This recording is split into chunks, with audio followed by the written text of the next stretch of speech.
Lamont Cranston, wealthy young man about town. Years ago in the Orient, Cranston learned a strange and mysterious secret. The hypnotic power to cloud men's minds so they cannot see him. Cranston's friend and companion, the lovely Margot Lane, is the only person who knows to whom the voice of the invisible shadow belongs. Today's drama, The Nursery Rhyme Murders. Brookside Home is a private sanitarium located in a densely wooded area in the suburbs. It's about 8 o'clock in the evening as Superintendent Alfred Foster walks down the corridor on his way to visit one of his patients.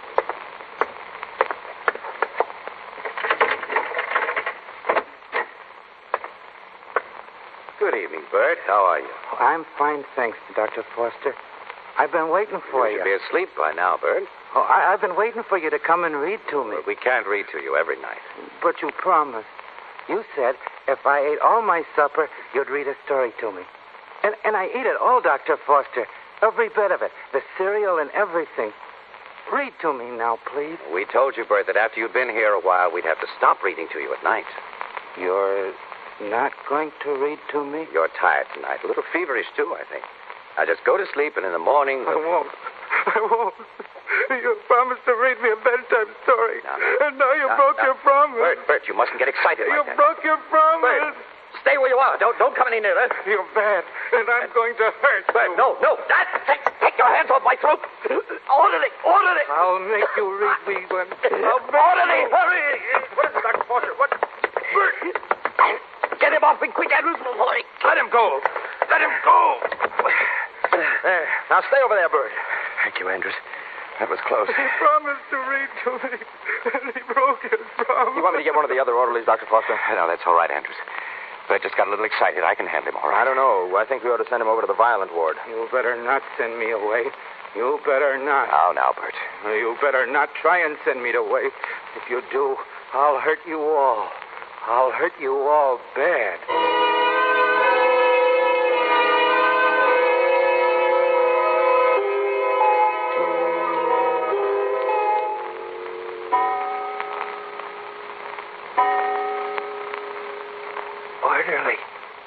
Orderly.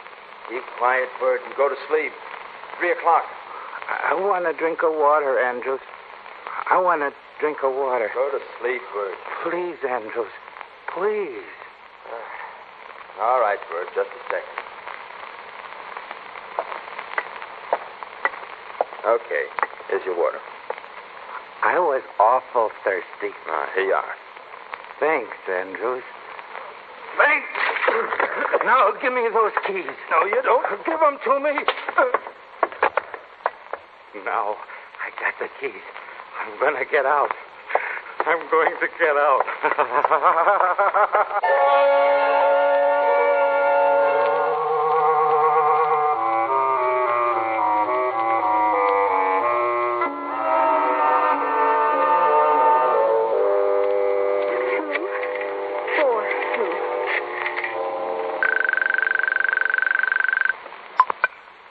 At home. Hello, this is Polly Andrews. I'm Harvey Andrews' wife.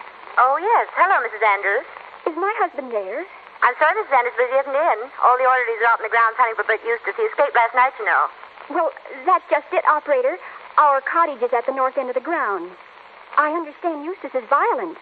I'm here all alone, and, well, I'm frightened. I don't know what we can do. I'll tell Mr. Andrews to phone you when he gets back here. Well, all right, thanks. Not at all. Goodbye, Mrs. Andrews. Goodbye. Who's that? Who's there?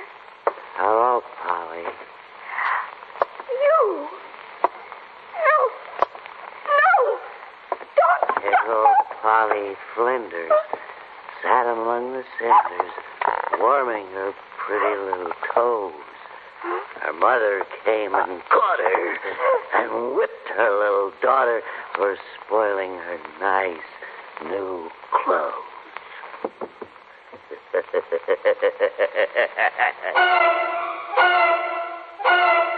Lamont, I know it's presuming on our acquaintance, but I want to thank you and Miss Lane for coming to my office this morning when I phoned. Not at all, Fred. Glad to be of service. The fact is, I need your help desperately. You see, Lamont, I'm a psychiatrist, not a criminologist. I don't think it's a case for the police, but I do need help in trying to find this escaped patient. And the searching party found no trace of Bert Eustace last night, Dr. Foster? No, Miss Lane. He's still at large. I feel pretty badly about it, too. Bert was showing signs of violence. In fact, he attacked me yesterday. But instead of sending him to the violent ward, I kept him here for observation. Then you think he's capable of being a killer? I'm afraid so, Miss Lane. What kind of a case was this patient, Fred? Well, not fundamentally a criminal type, but extremely unbalanced emotionally. During his periods of irrationality, he reverted to his childhood and lived in a complete juvenile world. What do you mean by that? But he went to bed when it got dark. He ate his cereal faithfully, insisted that I read bedtime stories and nursery rhymes to him. Bedtime stories Yes. and nursery rhymes. How have you been handling the case? Trying to find out as much as I can about his background, especially his childhood. Any luck? Well, I haven't been able to get much out of Bert himself, but his father has given a pretty good lead. His father? Yes. He's a well-to-do but eccentric old man. He used to come to visit his son devotedly every week. Recently, he's been coming less and less. You think Bert has some sort of a father complex? Perhaps his father's been neglecting him lately? Yes, he's become more and more unbalanced until he reached the breaking point and decided to escape. Yes, something like that, Lamont. Bert is... Dr. Foster. Yes, what is it? What's the matter? Mrs. Andrews. Harvey Andrews' wife was murdered in our cottage last night. What? They just found her strangled to death. But the rest of it, doesn't make sense. What doesn't make sense? The killer carried her body upstairs and left it in the fireplace.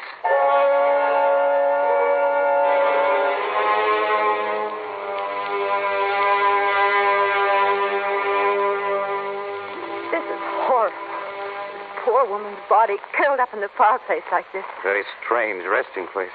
Yes. Notice one other thing, Fred. Yes? Killer took the shoes off the corpse. But why? Why did he take her shoes off? Why did he carry her body upstairs and put it in the fireplace? It doesn't make sense. Contrary, Margot, it does make sense. What do you mean? The tortured depths of Bert's mind, he acted with a terrible logic. I don't think I follow you, Lamont. Neither do I. You said this man Bert loved bedtime stories and nursery rhymes. Yes, that's right. Well, in my opinion, he killed this woman right out of a Mother Goose rhyme. What? Listen to this, Margot. Little Polly Flinders sat among the cinders, warming her pretty little toes. Lamont, the dead woman's first name was Polly. Yes, and she sat among the cinders. That would mean the fireplace, Margot. Yes, and warming her pretty little toes. No wonder the killer took her shoes off. Precisely. The clues are all in the rhyme. I wonder if it's only the beginning. What do you mean, Lamont? I wonder if the killer's going to stop with his first murder, Margot. Because with all the Mother Goose stories there are, death can rhyme many times.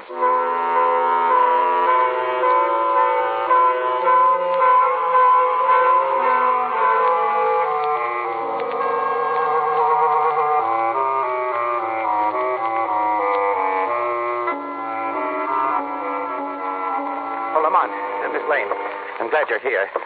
Came right out after we got your phone call, Fred. What's wrong? We haven't been able to locate Harvey Andrews, the husband of the dead woman. But it's midnight now. You mean you've been looking for him all day? Yes, Miss Lane, ever since his wife's death. Andrews was out trying to find Bert with the rest of the searching party, and now he's vanished. The woman is killed and her husband disappears. Oh, pardon me a moment. Hello? This is Parks, Dr. Foster. Could you come out to the reception room for a minute? Yes, of course, Parks. Lamont, Miss Lane, if you'll excuse me for a moment, I'm going out to the reception room. Maybe the searching party has come in. Yes, of course. Lamont, do you suppose Bert has killed the orderly as well as his wife? I don't know, Margot. Strange they haven't been able to locate him yet. Oh, it's Dr. Foster's phone, Lamont. Yeah. I suppose I better answer it. Hello? Listen, Doctor. Little boy Blue, come blow your horn. The sheep's in the meadow. The cow's in the corn. Where's the little boy who looks after the sheep? He's under the haystack, fast asleep. Who is this? Who is this? Hello? Hello? What's the matter, Lamont? Who was that? Bert Eustace, Margot. Come on, I think we better get outside fast. Where are we going? To the farm and back to the sanitarium. What do you expect to find out there? I wouldn't be surprised, Margot, if we found Little Boy Blue. I don't think we should be wandering around the grounds in the middle of the night without Dr. Foster. Dr. Foster will be very glad we left without him, Margot. Hold the flashlight up. Right. Isn't there a haystack next to the barn? Yes, Lamont. Come on, Margot. Be careful. We may be walking into a trap. Here we are. Here's a pitchfork. I'm going to start digging. Lamont, what What do you expect to find? Killer's given us a clue, Margot. If I'm not wrong... Good Lord. There's a body under this head. It's Andrews. And he's wearing a blue orderly's jacket. Yes, Margot. Little boy Blue. Only this little boy Blue isn't just fast asleep. He's dead. Lamont, listen.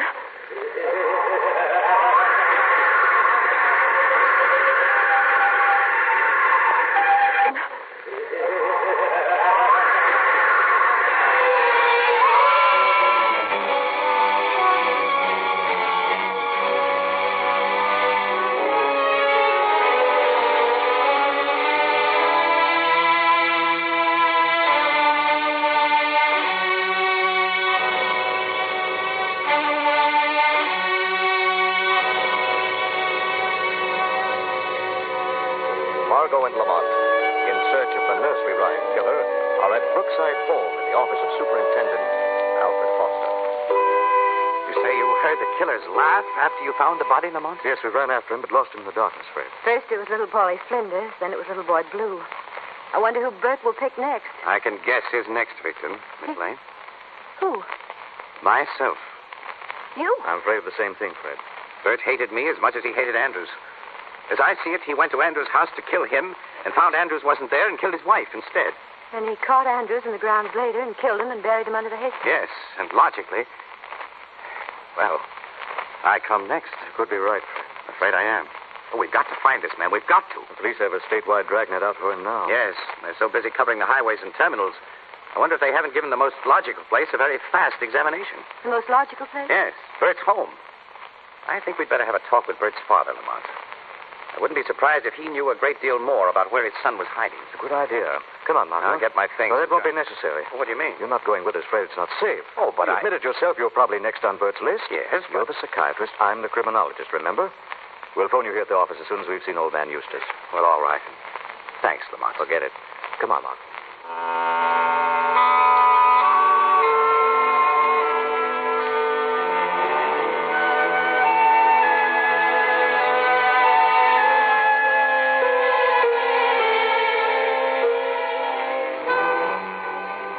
So, Mr. Eustace, at Dr. Foster's suggestion, we decided to come here to see you. I see. I know you're as anxious to find Bert as we are, Mr. Eustace. Yes, I am, ma'am. Then, if we could just step inside for a moment, Mr. Eustace, and talk to you? All right. All right, step inside. Thank you. Follow me into the parlor. This way. Lamont, he really is an eccentric. Did you ever see anything like this old mausoleum? No, and I don't think anybody else has for the last 50 years. Here we are. It's a little dusty. I haven't used the parlor for some time. Sit down. Thank you. You live here all alone, Mr. Eustace? Yes. Yes, I do. Lived here all alone ever since Bertram went away. I miss him very much. And before that, Mr. Eustace? Before that, it was just Bertram and I. Bertram's mother has been dead almost 40 years. I see. You know, of course, that Bert left the hospital. Yes. Yes, I know. You read it in the papers, I suppose? No, I didn't read it in the papers. But I know it, though. I know it. You couldn't by any chance tell us where Bert is now, could you, Mr. Eustace? I don't know, Mr. Cranston. I don't know. What's that? What was that noise? Must have been the cat. She must have knocked something over upstairs. Those are hardly the footsteps of a cat, Mr. Eustace. Well, they aren't, are they? Must be someone else in the house. I think there is. Then I better find out who Come back it is. here, Mr. Eustace. Mr. Eustace! Quick, Lamont. He's locking the door. Mr. Eustace! Bolted it.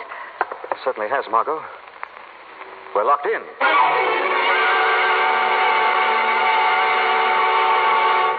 It looks as though we were too slow. Yes, while we're breaking out of the parlor down there, both Mr. Eustace and Bert have disappeared.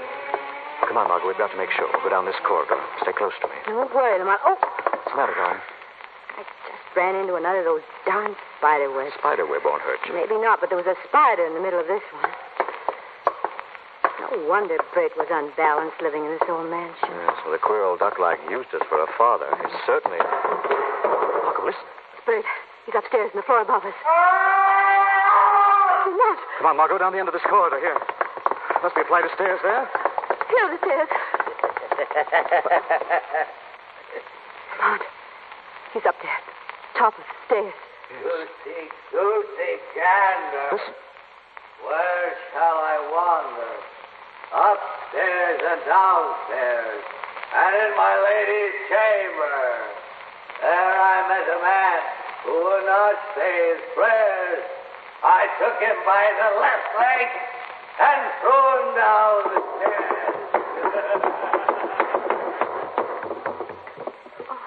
Lamont, it must be Mr. Eustace.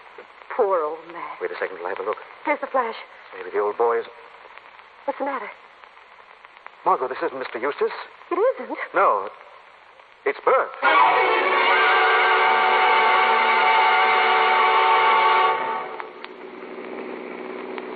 But Lamont, old Mr. Eustace couldn't have just vanished into thin air. Looks as if he did, Margot. We certainly went over every inch of the house. You really think we can pick up his trail at Dr. Foster's house? That's the most logical place to look for him now. Oh, that's Fred's place up ahead. Here we are. After you, darling. Thanks. Now, if we can just... What's the matter? Well, I saw something in the car headlights. What? Figure of a man back there behind the garage. Looked like old man Eustace. Oh, Lamont. Margot, I'm going around back. You go into Fred's house. Tell him I was delayed. Be careful, darling. Please, that old man is a crazy killer. Shadow's going to set a trap, Margot. This time, I think the crazy killer has spoken his last nursery rhyme.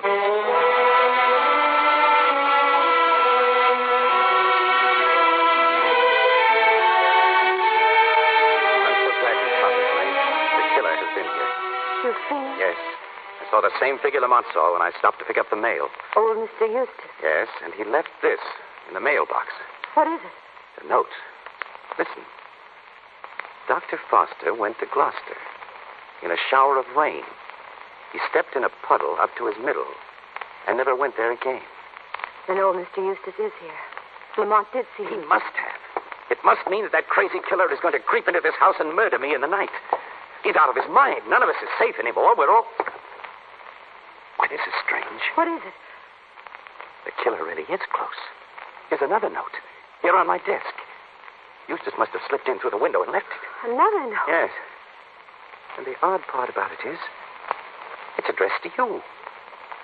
To me? Yes. Read it. See, saw, Marjorie Daw. Jackie shall have a new master.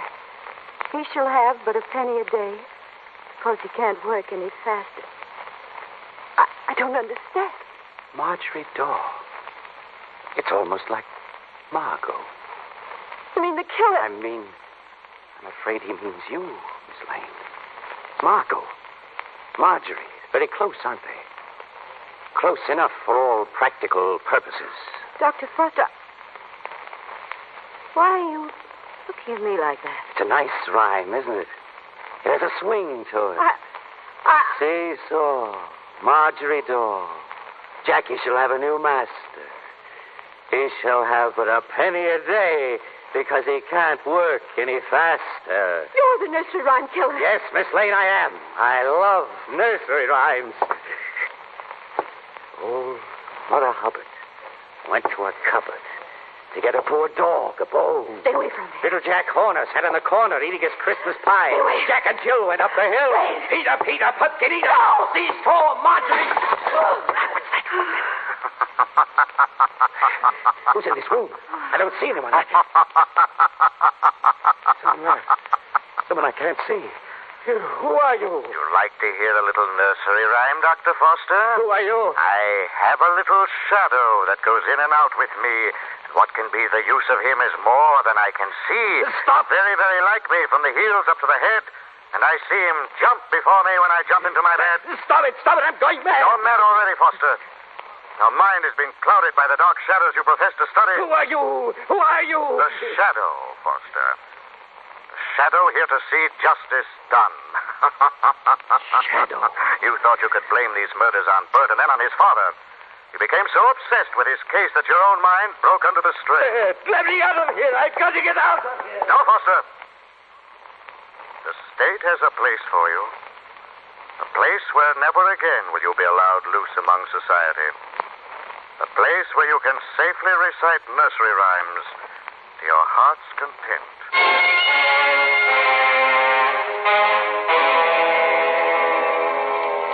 Well, that's the whole story, Margot. Foster wasn't a doctor at all. He was just a clever quack who outsmarted himself. He became so obsessed with abnormal cases such as Bert Eustace that he became unbalanced himself. Was that it? That's right, Margot. Bert's escape must have been the snapping point for Foster's mind. He went on a rampage, blaming everything on Bert. And when we went to see old man Eustace, Foster was afraid we'd find Bert, get the truth out of him. So he had to get rid of Bert and then shift the blame to the father. Well, then Foster was the one Polly Andrews saw, and it was his voice we heard on the phone. Both Bert and his father were completely innocent. That's right, Margot. I still don't see why he called you in on the case when he was guilty, Lamar. And that's how he outsmarted himself. He didn't want to risk calling in the authorities, but he did need an outsider to verify his alibis and collaborate his statements. I'm a criminologist. We'd met before, and it seemed like the logical choice. I see. Well, after that case, there's one thing I'm sure of. Oh, what's that, Margaret? If I ever have to read to a child again, it's going to be from the Encyclopedia Britannica.